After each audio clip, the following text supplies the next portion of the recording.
आज देखो ख़त्म हो जाएगा प्रिज्म, कल से न्यूमेरिकल चलेगा, ठीक है ना। एक लास्ट हेडिंग बची है और उसी हेडिंग का उपयोग हमको पढ़ना रहेगा। उसमें 3 उपयोग मैं बताऊंगा जो प्रैक्टिकली लाइफ में देखने को मिलता है, वो उसका कारण क्या है वो समझाया जाएगा, ठीक है ना। बाकी जो मेन मेन पॉइंट थी वो ख़त्म हो चुका है, ठीक है ना। जो मेन मेन पॉइंट थी वो क्या हो चुका है, खत्म। जिन पे सवाल लगने वाले हैं वो सब टॉपिक ख़त्म हो चुके हैं, ठीक है ना। जितने डेरिवेशन थे ख़त्म हो चुके हैं, बहुत ज़्यादा बड़ा चैप्टर नहीं था ये प्रिज्म वाला, ठीक है। तो लास्ट हेडिंग डालो,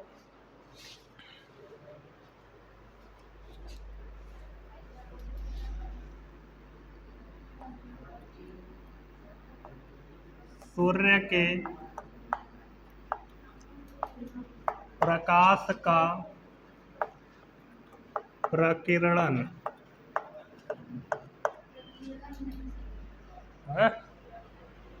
प्रकीर्णन ऐसे ही लिखा था ना, ऐसे लिखा था, लिखो।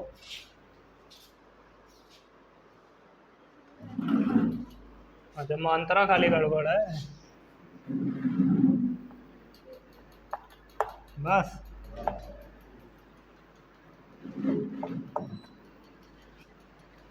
सूर्य के प्रकाश का प्रकीर्णन, सूर्य के प्रकाश मतलब श्वेत प्रकाश का प्रकीर्णन भी बोल सकते हो, ठीक है ना। प्रकीर्णन का मतलब क्या है समझना ध्यान से।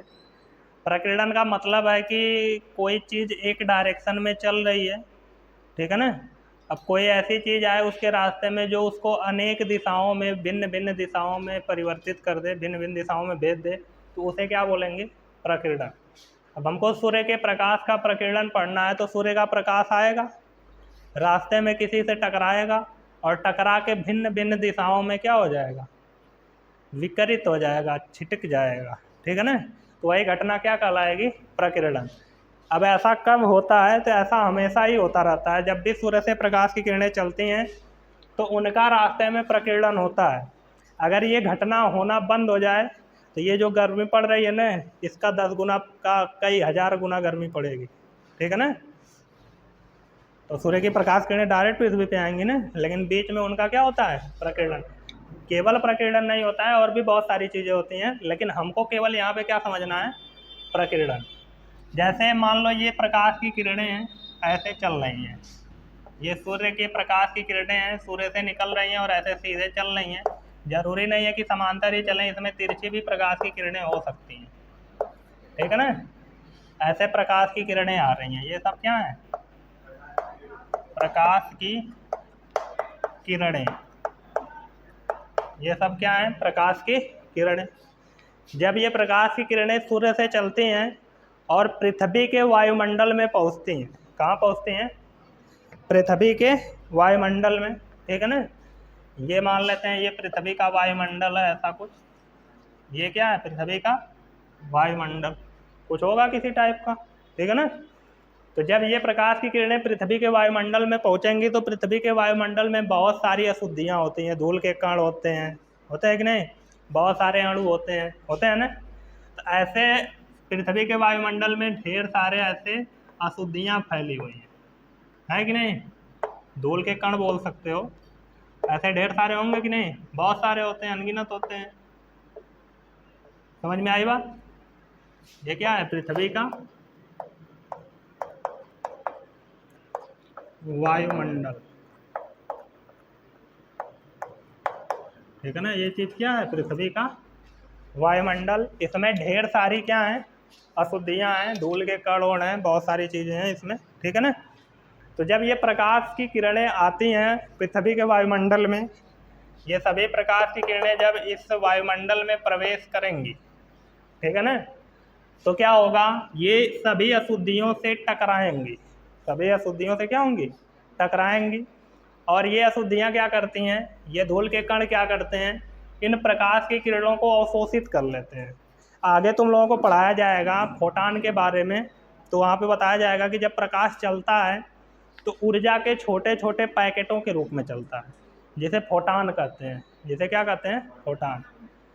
तो एक प्रकार से ये जो प्रकाश की किरणें चलती हैं ना, ये ऊर्जा के रूप में चलती हैं, बोल सकते हो, ठीक है ना। तो ये क्या करते हैं, धूल के कण इन किरणों को अवशोषित कर लेते हैं। मान लो ये आया, इससे टकराया, तो ये क्या करेगा, इस किरण को अपने अंदर अवशोषित कर लेगा, और अवशोषित करने के बाद ये एनर्जी पा जाएगा ना। जब प्रकाश को अवशोषित करेगा, प्रकाश एक ऊर्जा है ना, है कि नहीं, तो प्रकाश को अवशोषित करेगा तो इसको ऊर्जा मिलेगी। ऊर्जा मिलने के कारण ये गति करेगा, और जब गति करेगा तो ऊर्जा का उत्सर्जन करेगा, करेगा कि नहीं। तुम भी गति करते हो, तुम्हारे पास एनर्जी होती है जो वो ख़त्म होती है कि नहीं, थक जाते हो ना, तो ऊर्जा का उत्सर्जन होता है। तो उसी तरह जब ये प्रकाश को अपने अंदर अवशोषित करेगा तो ये गति करेगा, ठीक है ना, दोलन करेगा, इधर उधर घूमेगा, तो जिसके कारण इसमें से ऊर्जा का उत्सर्जन होगा। वो ऊर्जा का उत्सर्जन भी प्रकाश के रूप में ही होगा, ठीक है ना। तो ऐसे बहुत सारी किरणें आएंगी, ऐसे धूल के कणों से, अशुद्धियों से टकराएंगी, अवशोषित होंगी, उसके बाद वो गति करेंगे और वहाँ से फिर उत्सर्जन होगा ऊर्जा का, होगा कि नहीं। अब वो जो ऊर्जा का उत्सर्जन होगा वो भिन्न भिन्न दिशाओं में, कोई प्रकाश की किरण इधर जाएगी, कोई इधर जाएगी, कोई सीधे जाएगी, कोई इधर आएगी, ऐसे भिन्न भिन्न दिशाओं में प्रकाश को उत्सर्जित कर देगा, करेगा कि नहीं। तो यही जो भिन्न भिन्न दिशाओं में प्रकाश को उत्सर्जित कर दिया, यही घटना क्या कहलाती है, प्रकाश का प्रकीर्णन। समझ में आई बात। जब सूर्य का प्रकाश पृथ्वी के वायुमंडल में पहुंचता है तो पृथ्वी के वायुमंडल में बहुत सारी अशुद्धियां होती हैं, जैसे धूल के कण, ठीक है ना, जिनके द्वारा प्रकाश को अवशोषित कर लिया जाता है, और अवशोषित करने के बाद वो गति करते हैं, दोलन करते हैं, जिनके कारण ऊर्जा का उत्सर्जन होता है, और ऊर्जा के रूप में प्रकाश को विभिन्न दिशाओं में विकिरित कर देते हैं, विभिन्न दिशाओं में भेज देते हैं, ठीक है ना, उत्सर्जित कर देते हैं। इस घटना को क्या कहते हैं, प्रकाश का प्रकीर्णन। समझ में आई बात। प्रकाश आएगा, धूल के कण अवशोषित करेंगे, फिर उसको विभिन्न दिशाओं में क्या कर देंगे, उत्सर्जित कर देंगे। वही विभिन्न दिशाओं में उत्सर्जित होना ही प्रकाश का क्या कहलाएगा, प्रकीर्णन। बोलो समझ में आया। कठिन है ना, कठिन है ना, आसान है कि नहीं। बहुत सिंपल सी परिभाषा है। ये सूर्य के प्रकाश की किरणें आई, इनसे टकराएं, अवशोषित हुई, फिर गति किए, गति करने के कारण फिर उत्सर्जन हुआ, और वही उत्सर्जन भिन्न भिन्न दिशाओं में हुआ, तो उसी घटना को क्या बोल दिए, प्रकाश का प्रकीर्णन। तो उसी को लिखेंगे, जब सूर्य का प्रकाश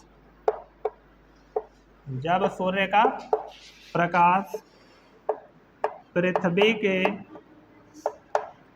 वायुमंडल में, जब सूर्य का प्रकाश पृथ्वी के वायुमंडल में प्रवेश करता है, जब सूर्य का प्रकाश पृथ्वी के वायुमंडल में क्या करता है, प्रवेश करता है, तो पृथ्वी के वायुमंडल में उपस्थित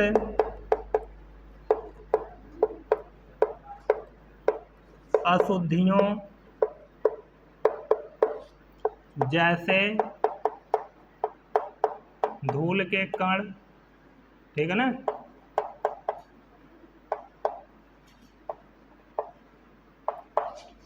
अणु, ठीक है, और भी इत्यादि होते हैं, ठीक है ना, उपस्थित अशुद्धियों द्वारा क्या कर लिए जाते हैं, अवशोषित कर लिए जाते हैं, ठीक है ना। जब सूर्य का प्रकाश पृथ्वी के वायुमंडल में प्रवेश करता है तो पृथ्वी के वायुमंडल में उपस्थित अशुद्धियों द्वारा, पृथ्वी में के वायुमंडल में उपस्थित अशुद्धियों द्वारा क्या कर लिए जाते हैं, अवशोषित कर लिए जाते हैं, ठीक है ना, अवशोषित कर लिए जाते हैं, जिनके कारण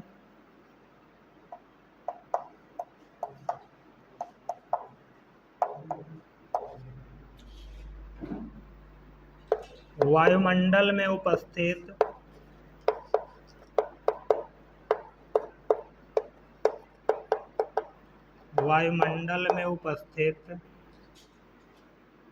कण या अणु क्या करने लगते हैं, दोलन करने लगते हैं, इधर उधर घूमने लगते हैं, ठीक है ना, दोलन करने लगते हैं, जिनके कारण ऊर्जा का उत्सर्जन होता है। क्या होता है, उत्सर्जन, गलत लिखा हूं ना,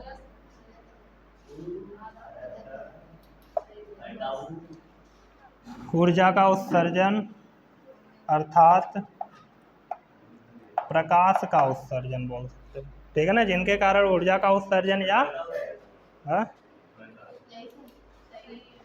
जिनके कारण ऊर्जा का उत्सर्जन या प्रकाश का उत्सर्जन विभिन्न दिशाओं में होता है।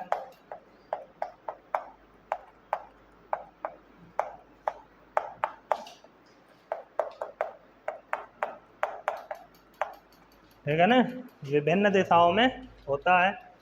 इस घटना को ये क्या कहते हैं, इस घटना को प्रकाश का प्रकीर्णन कहते हैं, ठीक है ना, इस घटना को प्रकाश का क्या कहते हैं, प्रकीर्णन कहते हैं। बोलो कोई दिक्कत नहीं ना इसमें, कोई पूछेगा तो बता ले जाओगे ना, प्रकाश का प्रकीर्णन क्या चीज़ है। अब देखो चैप्टर ख़त्म हो चुका है, ठीक है, बस ये लास्ट हेडिंग थी। इसमें कभी पूछा तो नहीं है, लेकिन तुम लोगों को जानना चाहिए, पेपर में आज तक नहीं पूछा गया है। सूर्य के प्रकाश के प्रकीर्णन के द्वारा कुछ घटनाएं घटती हैं, जैसे जो आकाश होता है वो नीला दिखाई देता है कि नहीं, आकाश नीला दिखाई देता है, या समुद्र का जल नीला दिखाई देता है ना। तो इसका कारण क्या है, समुद्र का जल और आकाश का नीला दिखाई देना, तो वो प्रकीर्णन के कारण ही होता है, ठीक है ना। सूर्य के प्रकाश में कितने रंग होते हैं, 7 रंग।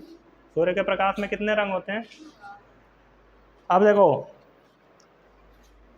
7 रंग की तरंगदैर्घ्य अलग अलग होती है, चाल अलग अलग होती है, अपवर्तनांक अलग अलग होता है कि नहीं, सब चीज़ें अलग अलग होती है ना। जो पहले नंबर का प्रकाश होता है बैगनी रंग का, उसकी चाल कम होती है तो अपवर्तनांक ज़्यादा होता है, और तरंगदैर्घ्य कम होती है कि नहीं। तो सबसे कम बैगनी की, फिर जैसे जैसे आगे जाते जाओगे तरंगदैर्घ्य बढ़ती जाती है, ठीक है ना।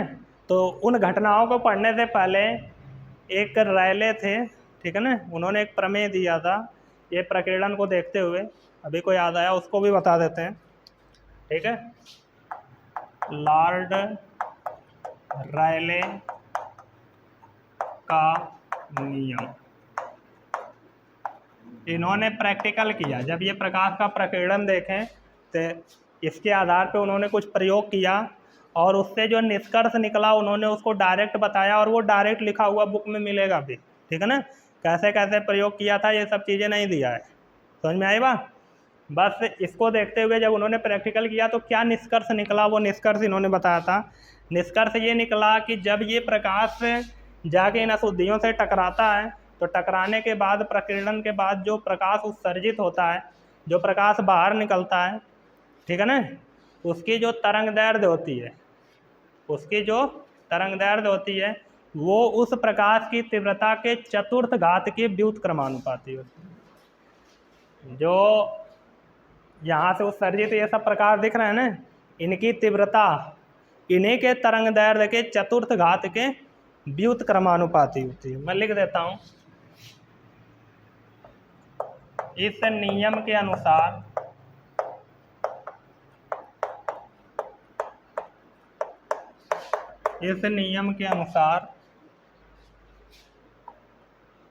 उत्सर्जित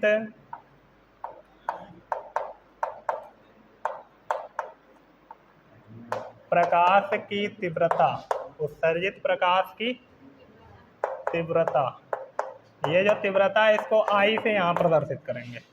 फर्स्ट पेपर में जो तीव्रता थी वो कुछ और थी, ठीक है ना। ये प्रकाश की तीव्रता है, इंग्लिश में इंटेंसिटी बोलते हैं, तो आई से प्रदर्शित करेंगे, ठीक है ना। उत्सर्जित प्रकाश की तीव्रता उसकी तरंग दैर्ध्य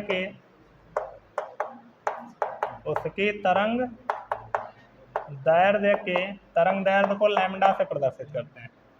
तो तरंग दैर्ध्य के चतुर्थ घात के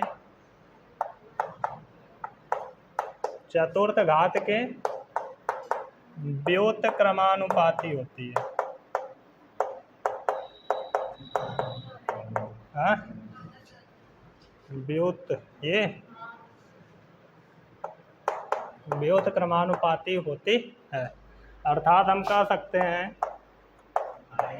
जो आई है वो लैम्डा के चतुर्थ घात के क्या होती है, व्युत क्रमानुपाती। यही उन्होंने दिया था, ठीक है ना। बस अब खत्म। अब मैं बताता हूँ कि आकाश नीला क्यों दिखाई देता है और समुद्र का पानी भी नीला क्यों दिखाई देता है। देखना ध्यान से। जब सूर्य से प्रकाश की किरणें चलेंगी, सुनो खाली, इसमें लिखूंगा नहीं मैं, सुन के तुम लोग अपने से लिखोगे, ठीक है ना। पहला इसका कारण हम लोग पढ़ रहे हैं, किसके कारण क्या होता है, आकाश का रंग और समुद्र के जल का नीला दिखाई देना।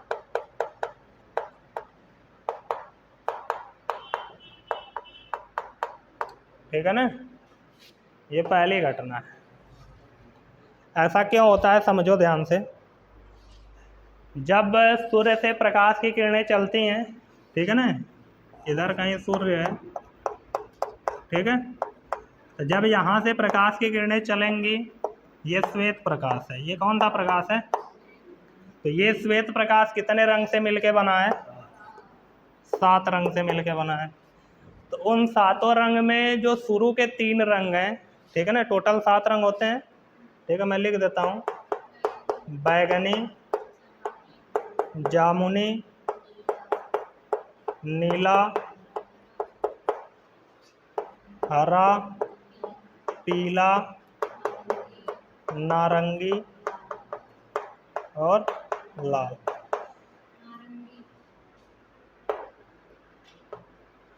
ये 7 रंग हैं। इसमें जो शुरू के 3 रंग होते हैं ना, इनका प्रकीर्णन ज़्यादा होता है क्योंकि इनकी तरंग दैर्ध्य कम होती है। अच्छा, ये जो रैले का नियम, इसमें एक कंडीशन भी उन्होंने बताया था, ऐसा तभी होगा जब ये जो उत्सर्जित प्रकाश की तरंग दैर्ध्य है ना, ये जो उत्सर्जित हो रहे हैं प्रकाश, इनकी जो तरंग दैर्ध्य है वो प्रकीर्णक से छोटी होगी।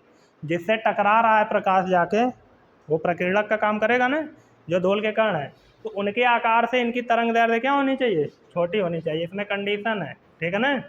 क्या कंडीशन है कि प्रकीर्णक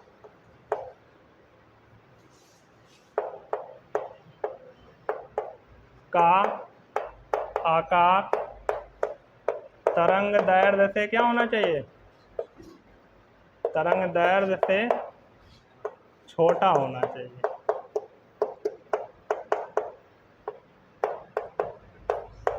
प्रकीर्णक का आकार तरंग दैर्ध्य से क्या होना चाहिए, छोटा। ये कंडीशन है लॉर्ड रैले के प्रमेय में, ठीक है ना, नियम में। अगर ऐसा होता है तभी ये लगेगा नियम, ठीक है ना, तभी ये घटना देखने को मिलेगी, नहीं तो नहीं मिलेगी। तो अब इसमें क्या है, इनकी तरंग दैर्ध्य बहुत कम होती है, ठीक है। तो तरंग दैर्ध्य अगर कम होगी तो उनका प्रकीर्णन ज़्यादा होगा। तो जब इन सब का भी प्रकीर्णन होता है, लेकिन ये सब से ज़्यादा इन तीनों का होता है। अब इन तीनों में बैगनी, जामुनी और नीले में नीले रंग का इन दोनों की तुलना में ज़्यादा होता है, ठीक है ना। जैसे श्वेत प्रकाश आया, इनका भी प्रकीर्णन हुआ, लेकिन इनकी तुलना में इन तीनों का ज़्यादा हुआ। और इन तीनों में सबसे ज़्यादा किसका प्रकीर्णन होगा, नीले रंग का। तो ये ज़्यादा प्रकाश उत्सर्जित होगा तो यही हमारी आंखों तक पहुँच ही पाता है, बाकी सब उधर रुक जाते हैं। समझ में आई बात, बाकी सब उधर ही रुक जाते हैं, जिसके कारण हमको केवल नीला रंग ही दिखता है, ठीक है। अगर मान लो सभी प्रकाश बाहर आ जाएं, सभी प्रकाश हमारे आंखों तक पहुंच जाएं, सभी रंग के, मतलब श्वेत प्रकाश ही डायरेक्ट आंखों तक पहुंचे, तो प्रकाश आकाश तब नीला नहीं दिखाई देगा, समुद्र का जल नीला नहीं दिखाई देगा, तब काला दिखाई देगा। काला दिखाई देगा। ठीक है ना, सफ़ेद प्रकाश तुम्हारी आँख में पहुँचा ना, ठीक है ना, तो जैसा होगा वैसा रियल में दिखेगा। जैसे अंतरिक्ष से देखोगे तो नीला नहीं दिखाई देगा, तब काला दिखता है। ठीक है, तो नीले रंग का प्रकीर्णन इन तीनों की तुलना में भी क्या हो जाता है, सबसे ज़्यादा। और यही प्रकाश हमारी आंखों तक पहुंचता है, जिसके कारण दोनों का रंग क्या होता है, नीला दिखाई देता है। समझ में आई बात? इसी का प्रकीर्णन सबसे ज़्यादा होता है। और इसके बाद एक घटना और देख सकते हो, दूसरा वाला, जो बरसने वाले बादल होते हैं वो सफ़ेद रंग के दिखाई देते हैं। काले रंग के बादल नहीं जल्दी बरसते हैं। कौन से बरसते हैं? सफ़ेद। ठीक है ना, बरसने वाले जो बादल होते हैं,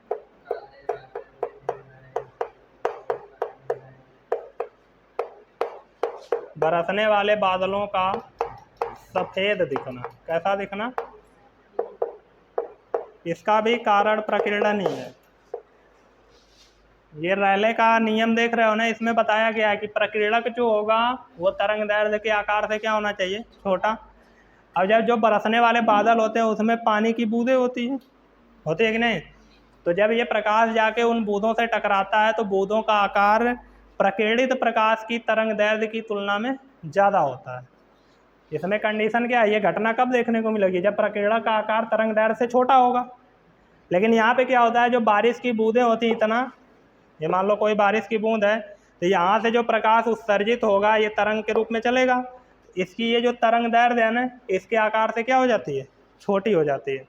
तो जब इस तरंगदैर्ध्य इससे प्रकीर्णक के आकार से छोटी हो गई तो ये रैले का नियम गड़बड़ हो गया साबित। ठीक है ना, यहाँ पे पालन हो रहा है उसका नहीं। तो सभी देखो, इंटेंसिटी जो है वो तरंगदैर्ध्य के व्युत्क्रमानुपाती होती है चतुर्थघात के। तो यहाँ पे कंडीशन भी थी, वो कंडीशन यहाँ पे नहीं लग रही है, क्योंकि प्रकीर्णक का आकार तरंगदैर्ध्य से ज़्यादा हो गया। तो इसका मतलब यहाँ पे जो तीव्रता होगी प्रकाश की वो सबके लिए क्या हो जाएगी, बराबर हो जाएगी, समान हो जाएगी। तीव्रता अलग अलग तभी होगी जब तरंगदैर्ध्य छोटी होगी। हाँ, प्रकीर्णक छोटा होगा तरंगदैर्ध्य से, यहाँ प्रकीर्णक बड़ा है तरंगदैर्ध्य से, इसका मतलब जो तीव्रता आएगी उत्सर्जित प्रकाश की वो सभी रंग के लिए क्या हो जाएगी, समान हो जाएगी। और सभी प्रकाश हमारी आंखों तक पहुँचेंगे, सभी प्रकाश हमारी आंखों तक पहुँचेंगे। तो सभी प्रकाश मिलके किस रंग के हो जाएंगे, सभी कलर मिलके किस रंग के हो जाएंगे, सफ़ेद। तो जब सफ़ेद प्रकाश आँख तक पहुँचेगा तो बादल कैसा दिखाई देगा, सफ़ेद। समझ में आई बात? काला बादल गाना गाता है, हाँ, वो गरजता है। जब भी बारिश होती है तो सफ़ेद बादल से ही बारिश होती है। ठीक है ना, भले उसके नीचे काला बादल होगा, सफ़ेद बादल के नीचे अगर काला बादल है तो बारिशिया होगी, तुमको लगेगा काले बादल से हो रही है। बारिश हमेशा सफ़ेद बादल से होती है। और वो सफ़ेद दिखना क्यों सफ़ेद दिखता है, वो इसी की वजह से, प्रकीर्णन की वजह से। जब इससे प्रकाश की किरणें टकराती हैं तो जब उत्सर्जन होता है उनका, तो उनकी जो तरंगदैर्ध्य होती है इससे छोटी पड़ जाती है। तो लगभग सभी रंग की प्रकाश की तीव्रताएं सेम हो जाती हैं और सभी प्रकाश नेत्र तक पहुंच जाते हैं। ठीक है ना, सभी रंग मिलके, तो सभी रंग मिलके सफ़ेद रंग बनाएंगे तो ये सफ़ेद दिखेगा बादल। ठीक है ना। और एक चीज़, जो सूर्य है वो उगते समय और डूबते समय लाल दिखाई देता है। मैं बताया था कि जब डूबता है या जब उगता है तो अपनी वास्तविक स्थिति से दूसरी जगह दिखाई देता है हमको, ये उसमें अपवर्तन में बताया गया था। लाल क्यों दिखता है वो नहीं बताया गया था। तो लाल इसके कारण दिखता है, प्रकीर्णन के कारण। देखो क्या होगा, जैसे मान लो ये सूर्य है, ठीक है ना, अब बादल, इसको पानी की बूंद से अब क्या मान लो, ये नहीं तो सूर्य मत मानो, पृथ्वी मान लो। ये क्या है, पृथ्वी, अब मान लो इसको। तो जब ये पृथ्वी है तो इधर कहीं सूर्य मान लो, यही सूर्य है, ठीक है ना, है बनाया ही था। तो यहाँ से जब प्रकाश की किरणें चलेंगी ना, तो जब ये एकदम इसके ऊपर होता है, सूर्य एकदम ऊपर इधर कहीं होगा, तो पृथ्वी से इसकी दूरी कम होती है। ठीक है ना, पृथ्वी से सूर्य की दूरी क्या होती है, कम होती है। और जैसे जैसे ये आगे जाता है पृथ्वी से उसकी दूरी बढ़ती जाती है। ठीक है ना, दीर्घ वृत्ताकार पथ में पृथ्वी गति करते, पृथ्वी के ग्रह चक्कर लगाते हैं ना, या पृथ्वी सूर्य का चक्कर लगाती है कि नहीं। पृथ्वी मैं बोल रहा हूँ चक्कर लगाती है, तो सूर्य स्थिर है, तो मैं क्या करूँ, मैं कब बोला कि वो स्थिर नहीं है। तो जब पृथ्वी के ऊपर सूर्य होगा तो उसकी दूरी कम होगी पृथ्वी से, और जब ये गति करते करते पृथ्वी इधर आएगी, सूर्य तो अपनी वास्तविक वहीं पर रहेगा जहाँ रहता है। तो जब जैसे जैसे पृथ्वी गति करते हुए यहाँ पे पहुँचेगी तो ये दूरी जो होती है ये बढ़ती है। ये दूरी क्या होती है? बढ़ती है। और इसमें वायु की बहुत सारी परतें भी होती हैं जिनके कारण अपवर्तन होता है। तो जब यहाँ से प्रकाश की किरण चलेगी तो सबसे ज़्यादा प्रकीर्णन किसका होगा? ऐसे जैसे जैसे नीचे जाएंगे प्रकीर्णन घटता जाएगा। तो जिसका प्रकीर्णन ज़्यादा होगा वो सबसे ज़्यादा इधर उधर विचलित होंगी, विकरित होंगी, होंगे कि नहीं? तो दूरी ज़्यादा होने के कारण प्रकीर्णन इतना ज़्यादा हो जाता है कि बाकी सभी रंग, ये 6 रंग प्रकीर्णन के कारण पृथ्वी तक पहुँच ही नहीं पाते हैं। लाल रंग का प्रकीर्णन जो होता है वो सबसे कम होता है, तो लाल रंग ही बस पृथ्वी तक पहुँच पाता है। तो हमारी आंखों तक भी लाल रंग ही पहुँचेगा, जिसके कारण हमको सूर्य क्या होता है? लाल दिखाई। बाकी ये जो 6 रंग हैं, इन 6 रंग का प्रकीर्णन हो जाएगा और ये 6 रंग यहाँ तक नहीं पहुँच पाएंगे। इसी कारण हमको लाल रंग का सूर्य दिखाई देता है और इन सब रंग का नहीं दिखाई देता है। समझ में आई बात? और जब सिर के ऊपर ही रहेगा एकदम तो दूरी कम रहेगी, तो 7 रंग पहुँचेंगे, सफ़ेद दिखाई देगा। हाँ, दोपहर में हम लोग अंधे हो जाते हैं, कहाँ दिखेगा।